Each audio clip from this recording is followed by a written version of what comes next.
Ok. Estamos de volta com o programa Ação Nacional e hoje nós estamos falando sobre educação no Brasil. Eu recebo aqui o educador Felipe Neri. Você pode mandar aí a sua pergunta para nós hoje no programa aqui ao vivo, 0 operadora 19 3871 9620, que nós vamos responder aqui ao vivo para você com o educador Felipe Neri. Bom, Felipe, eu gostaria de fazer... Nós falamos sobre inclusão digital. Deixei essa pergunta no bloco anterior. Você estava comentando sobre isso. É bom, é ruim essa história de educação, inclusão digital na educação? Ela é péssima. Por quê? Por quê? Você precisa de um professor. Na verdade, é o professor que você precisa. Inclusive, há uma tendência aí a um indiano que ficou famoso, porque ele fala que o professor não está conseguindo ensinar mais nada e você aprende com um computador. E é lógico que quem está me ouvindo vai falar, mas olha, realmente aprende mesmo e tal. Então, professor, se você não entendeu, é o seguinte, com o passar do tempo, a tendência é como agora com a reforma do ensino médio, que é fazer o último período à distância, digital. Então, vão tirar o teu trabalho com isso, inclusive. Ou seja, quem está perdendo, inclusive, é a educação, é a criança e é o professor. O professor, inclusive, vai perder campo de trabalho. Né? Mas a gente não vê, eu já cheguei a ver matérias e coisas do tipo lá, tipo no Japão, que todos os alunos estão lá ligados e conectados, isso não é... Olha, o Japão, ele teve um prejuízo na área de humanas. Eles quiseram incentivar a educação técnica, né, o chamado tecnicismo, em detrimento da parte da humanas. Você pode encontrar, inclusive, com facilidade, pesquisando na internet, sobre a escolha deles, da reforma educacional que eles tiveram. Então, eles tiveram um impacto muito grande. A gente fica olhando o Japão para o seu desenvolvimento tecnológico e fica imaginando que eles são uma nação muito boa e tudo mais tal.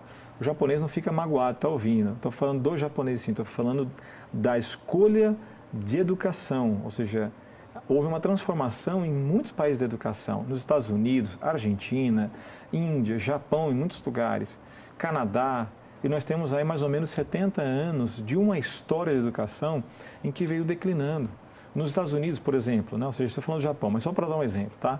Uma senhora chamada doutora Charlotte Iserbyt, em que ela escreveu uma obra, ela trabalhava dentro como se fosse o Ministério da Educação dos Estados Unidos e mostrou como é que foi o declínio de lá. Ela vai provando, ou seja, ela escreveu uma obra, chama A Idiotização Proposital da América. Então, o que aconteceu lá, como uma reforma educacional nos Estados Unidos, e com um Common Core, assim chamado de lá, aconteceu no Japão, aconteceu em muitos lugares. Então, nós temos que olhar a educação com base na sua história. Você olhar o que tinha e o que tem. Mas não é para voltar como se aquela coisa saudosista, não, é no sentido de comparar, de olhar para poder perceber que nós baixamos os níveis, entende? Não sei se eu posso citar, mas tem uma revista aí que saiu agora com de capa, assim, se você procurar pela internet, chama Burrice, o estudo sobre o QI, que é mundial, se baixou o nível humano em todos os países, entende? Então, o mundo digital, ele pode ser, ou seja, você pode aprender, sim, em faixas etárias maiores. Não é realmente começar com crianças. Elas precisam ter uma boa estruturação da sua língua.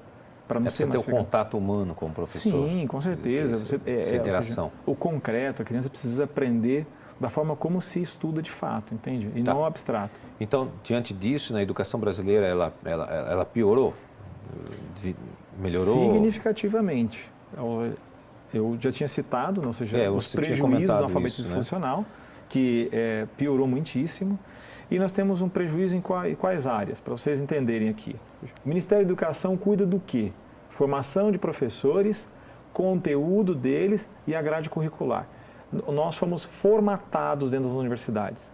Ou seja, você não vai aprender nas áreas de humanas da maneira como você tem que aprender mesmo, para poder trabalhar. Os conteúdos, ou seja, o material didático para a rede pública, estadual e tal. Ou seja, a maneira como é estruturado. Completamente ideológica, ou seja, você desfigura, você adequa segundo o viés político, ideológico, material e você descarta o fato histórico, inclusive pela sua visão você faz uma análise sociológica daquilo como se fosse um equívoco e você traz para o aluno uma mentira para ele. Então os conteúdos são péssimos. E depois você tem uma grade curricular burra. Entende? Ou seja, como assim a grade curricular? É o seguinte, sabe a matemática, português, ciência colocam? Então, colocam de uma forma dispersiva. Quando você vê os melhores currículos que nós temos ainda hoje, né, em países, então, como a Finlândia. Né? Ou seja, aqui está falando em período integral, a Finlândia tem 3 horas de estudo diário. No país inteiro, um país pequeno, mas em proporção, ou seja, eles têm uma melhor educação que a nossa, eles estão no ranking há 20 anos em primeiro lugar. Como é que eles estão em 20 anos em primeiro lugar? Mas por que você fala dessa dispersiva que você fala, as matérias? Da grade, porque é o seguinte, você tem uma aula de português... Você deveria ser o quê, então? Fazer tudo em blocos? Em blocos. Em blocos, sim. Porque você tem uma aula de matemática, depois outra de português, uma de ciência, uma de educação física. Você vai dessa forma. Então, quando você concentra, você, por exemplo, quer aprender uma segunda língua. Então, para a pessoa que está me ouvindo, ela vai entender melhor isso. Você quer aprender uma segunda língua. Se você aprender uma vez só na semana, ao longo de tantos anos... Vamos supor inglês, vai. Inglês. Vamos lá. Você tem 1, 2 aulas de línguas na semana. Dificilmente você vai conseguir aprender uma segunda língua. Existem estudos do próprio Ministério da Educação com a porcentagem de alunos que conseguem uma segunda língua dentro do percurso. É menos de 1%. E depois qualquer um pode pesquisar sobre isso, que tem isso na escola. Não, você quer concentrar, no caso, quem quer aprender uma segunda língua, 5 vezes na semana, 1 hora, 2 horas por dia e tal, então você vai mais rapidamente aprender uma segunda língua. Então você concentra, mesmo a grade, com humanas, exatas, biológicas, os currículos que deram certo, entende?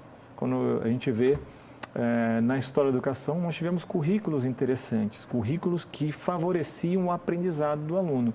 E esse currículo, ele é dispersivo, ele não favorece o aprendizado. Você citou aqui sobre a má formação dos professores. Você citou também que isso quer dizer que está tendo uma influência ideológica, uma formatação que você falou aqui. Gostaria que você aprofundasse um pouco. Nós temos mais duas linhas pedagógicas. Nós temos 2 linhas pedagógicas no Brasil, apenas maiores, tá bom? Nós temos a pedagogia crítica, né? E a tecnicista, que agora volta como neotecnicista. Nós tivemos aí durante um período, e o maior período que a pedagogia crítica. Nós temos aí os marxistas, né, que vêm de Pierre Bourdieu, na França, estudado, ou seja, Paulo Freire e tantos outros, que formatam a cabeça dos professores no Brasil. Então, eles vão receber esse tipo de formação. Como eles têm esse tipo de formação, a sua visão ou seja, é aquela castração que você coloca num cavalo para ele só enxergar isso daqui. Então, ele não vê o macro, ele não vê nada.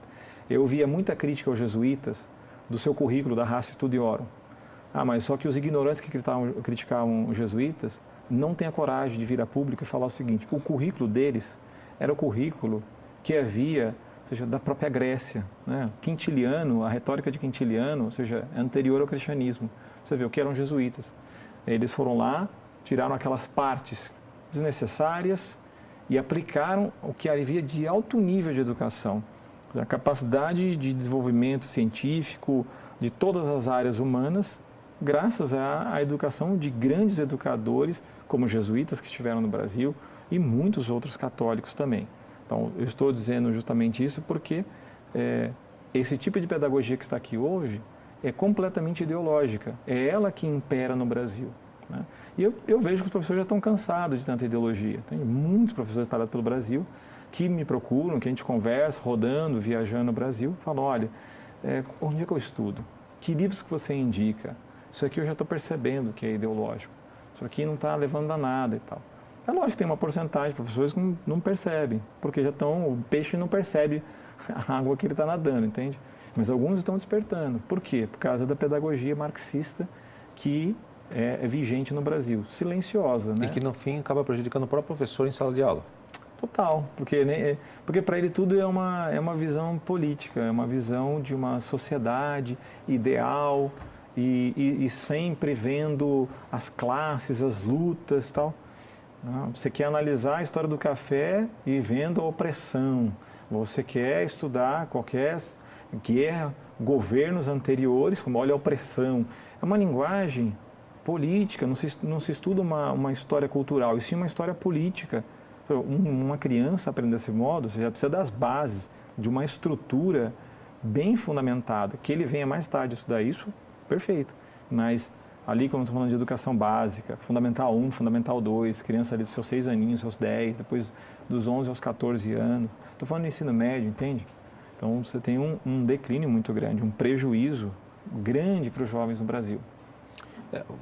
Mas a gente não paga imposto, como é que é isso daí? A gente não investe na educação, não é A gente não tira esse dinheiro aqui e investe exatamente na educação? Não seria o correto? Muito boa colocação. Isso daí é uma coisa desconhecida em nosso país. Você que paga imposto. O que deveria acontecer para você, pai e mãe de família? Eu sou pai de família, eu tenho 4 filhos, tá? Então, assim, você paga o seu imposto. Então, o governo deveria voltar para você de tal modo que você pudesse escolher a tua escola. No fundo, você paga uma escola privada. Na verdade, a escola privada não é privada, é uma escola pública, porque ela não está escondida, mas que ela, ou seja, você paga para poder estudar.